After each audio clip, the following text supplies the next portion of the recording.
बच्चों, इस वीडियो में हम पढ़ेंगे कक्षा 9 में क्षितिज पुस्तक से पद भाग पाठ 1 कबीरदास जी का शब्द भाग। शब्द में पद 1, इसमें जो कबीरदास जी है वह कहना चाहते हैं कि जो ईश्वर है वह मनुष्य के हृदय में ही निवास करता है। मनुष्य को उसे इधर उधर ढूंढने की ज़रूरत नहीं है, या मनुष्य को इधर उधर नहीं भटकना चाहिए। मोको कहाँ ढूंढत बंदे, मैं तो तेरे पास में। मोको का अर्थ है मुझे। ना मैं देवल ना मैं मस्जिद, ना काबे कैलाश में। देवल का अर्थ होता है मंदिर, काबे का अर्थ है जो मुसलमान लोग हैं उनका पवित्र तीर्थ स्थल काबुल। ना तो कोने क्रिया कर्म में, क्रिया कर्म मतलब पूजा पाठ हवन वगैरह होते हैं उसके लिए आया है। न योग वैराग में, वैराग मतलब साधु संत बन जाना और घर छोड़ देना। खोज होए तो तुरते मिली हो, तुरते का अर्थ है जल्दी, मिली हो का अर्थ है मिलना। पल भर की तलाश में, कहे कबीर सुनो भई साधो, सब श्वासों की सांस में। मोको कहाँ ढूंढे बंदे, कबीरदास जी कह रहे हैं हे मनुष्य तुम मुझे कहाँ ढूंढते फिर रहे हो। मैं तो तेरे पास में, मैं तो तुम्हारे अंदर ही हूँ, तुम्हारे पास में ही हूँ। ना मैं देवल ना मैं मस्जिद, ना तो मैं मंदिरों में हूँ ना ही मैं मस्जिद में हूँ। ना काबे कैलाश में, ना ही मैं काबुल में हूँ ना ही मैं कैलाश में हूँ। ना तो कोने क्रिया कर्म में, ना ही मैं किसी हवन में और या क्रिया कर्म में हूँ, ना किसी व्रत में हूँ। न योग वैराग में, ना ही किसी वैराग्य में मैं हूँ। खोजी होए तो तुरंत मिली हो, यदि तुम मुझे खोजोगे तो तुम्हें मैं जल्दी ही मिल जाऊँगा। पल भर की तलाश में है मतलब कुछ ही थोड़ा ही तुम्हें तलाश करना होगा और मैं एक पल भर में ही तुम्हें मिल जाऊँगा। कहे कबीर सुनो भई साधो, कबीरदास जी कह रहे हैं कि हे संत जनों सुनो। सब श्वासों की सांस में, सब श्वासों की सांस में का अर्थ है हर मनुष्य के अंदर। तो कबीरदास जी कह रहे हैं ईश्वर सभी मनुष्यों से कह रहे हैं कि मुझे तुम कहाँ ढूंढते फिर रहे हो, मैं तो तुम्हारे पास में ही हूँ। ना तो मैं मंदिर में हूँ ना मस्जिद में, ना काबे में ना कैलाश में, ना ही किसी व्रत क्रियाक्रम या हवन में हूँ, ना ही वैराग्य में हूँ। अगर तुम मुझे खोजोगे तो मैं शीघ्र ही मिल जाऊँगा, क्योंकि मैं हर मनुष्य के अंदर ही निवास करता हूँ। तो इसमें विशेष यह है कि कबीरदास जी ने मनुष्य को बताया है कि ईश्वर को इधर उधर ढूंढने के बजाय अपने हृदय में ही ढूंढना है, और सदुक्कड़ी भाषा और ब्रज भाषा का इसमें प्रयोग किया गया है। दूसरा जो पद है आगे है, संतो भाई आई ज्ञान की आंधी रे। संतों का अर्थ है संत जन, अच्छे पुरुष। भ्रम की टाटी सबे उड़ानी, टाटी का अर्थ होता है जो घर होता है उसके ऊपर की जो छत होती है छान, उसे कहते हैं। उड़ानी का अर्थ है उड़ना। माया रहे न बांधी, बांधी का अर्थ है बांधना। हित चित की द्वे थूनी गिरानी, जो हित चित अर्थात मकान के जो दो स्तंभ होते हैं जो उसे रोके रखते हैं उसके लिए आया है। स्थूनी का अर्थ है स्तंभ।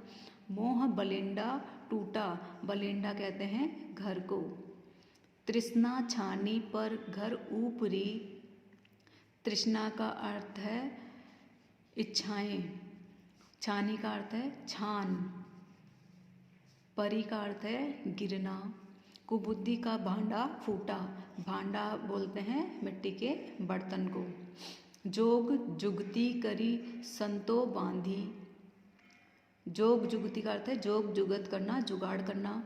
निर्चू चुवे न पानी, चुवे का अर्थ है चूना, पानी टप टप गिरना। कूड़ कपट काया का निक्स्या, निक्स्या का अर्थ है निकलना। हरि की गति जब जानी, जानी का अर्थ है जानना। आंधी पीछे जो जल बूठा, प्रेम हरि जन भीणा, जल बूटा मतलब जल का गिरना। कहे कबीर भान के प्रगटे, भान का अर्थ है सूर्य, प्रगटे का अर्थ है निकलना। उदित भया तम खीना, उदित होना का अर्थ है निकलना, और तम का अर्थ है अंधकार, खीना का अर्थ है दूर हो जाना। तो बच्चों, ये जो दूसरा पद है इसमें कबीरदास जी कह रहे हैं कि जब मनुष्य के जीवन में ज्ञान रूपी आंधी आती है तो जो मोह माया या जितने भी गलत उसकी भावनाएं विचार है वो सब दूर हो जाते हैं। जैसे हम मकान बनाते हैं तो मकान के माध्यम से कवि ने ये पद रचा है। संतो भाई आई ज्ञान की आंधी रे, कबीरदास जी कह रहे हैं कि हाँ, हे संत जनों, ज्ञान रूपी आंधी आ गई है। जिस प्रकार आंधी आती है उसी प्रकार ज्ञान रूपी आंधी भी आ गई है सज्जन मनुष्य के मन में। भ्रम की टाटी सबे उड़ानी, जब आंधी आती है तो छत के ऊपर जो टाटी होती है, छान होती है, वो उड़ जाती है। उसी प्रकार ज्ञान रूपी आंधी आने से मनुष्य के मन की जो भ्रम रूपी टाटी है वो उड़ गई है। माया रहे न बांधी, और घर की जो ऊपर जो छान होती है उसको बांधने के लिए रस्सी का इस्तेमाल करते हैं। उसी प्रकार ज्ञान रूपी आंधी आने पर मनुष्य के जो छत है, हृदय घर रूपी जो छत है, उसमें जो भ्रम रूपी जो टाटी है वो उड़ गई है, और उस टाटी को जो माया रूपी रस्सी से बांधा हुआ था वह माया भी समाप्त हो गई है। हित चित्त की द्वे थूनी गिरानी, जिस प्रकार मकान को रोकने के लिए दो स्तंभ बनाए जाते हैं, उसी प्रकार जो हृदय रूपी जो बुरी भावनाएं वासनाएं थी वो टूट गई है। मोह बलिंडा टूटा, जो मनुष्य के मन में मोह रूपी जो घर है वो टूट गया है।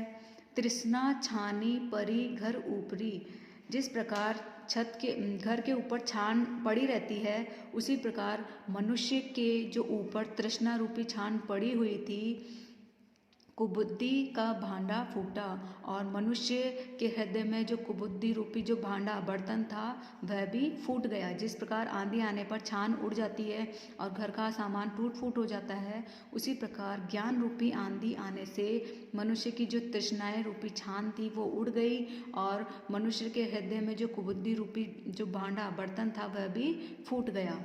जोग जुगती करी संतो बांधी, जिस प्रकार छान टूट फूट जाती है, उड़ जाती है, तो उसको बांधने की जुगत करते हैं जिससे कि निर्चु चुवे न पानी, जिससे कि बारिश आए तो छान में से पानी अंदर ना आए घर के अंदर। उसी प्रकार जब मनुष्य को ज्ञान प्राप्त हो जाता है, जोग जुगती करी संतो बांधी, तो जो संतजन होते हैं उस मनुष्य को सत संगति पर चलाने का प्रयास करते हैं जिससे कि वो बुरी संगति में ना पड़े। कूड़ कपट काया का निक्स्या, जिस प्रकार हम हमारे घर की साफ सफाई करते हैं, कूड़ा ककड़ा करकट बाहर फेंक देते हैं, उसी प्रकार जब ज्ञान रूपी आंधी मनुष्य के अंदर आई तो उसकी जो कूड़ा करकट रूपी जो भावनाएं थी वो निकल गई। हरि की गति जब जानी, अर्थात ज्ञान रूपी जो आंधी उसके आई तो कूड़ा कपड़ा माया मोह सब उसका भाग गया।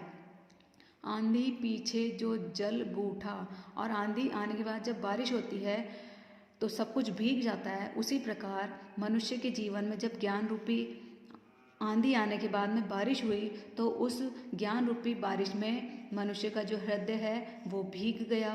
कहे कबीर भान के प्रगटे, कबीरदास जी कह रहे हैं जिस प्रकार सूर्य के निकलने पर उदित भया तम खीना, सब जगह प्रकाश ही प्रकाश फैल जाता है, उसी प्रकार ज्ञान रूपी सूर्य के आने पर मेरे मन में अंधकार रूपी जो बुराइयां थी, माया थी, मोह था, भ्रम था, तृष्णाएं थी, वो सब दूर हो गई।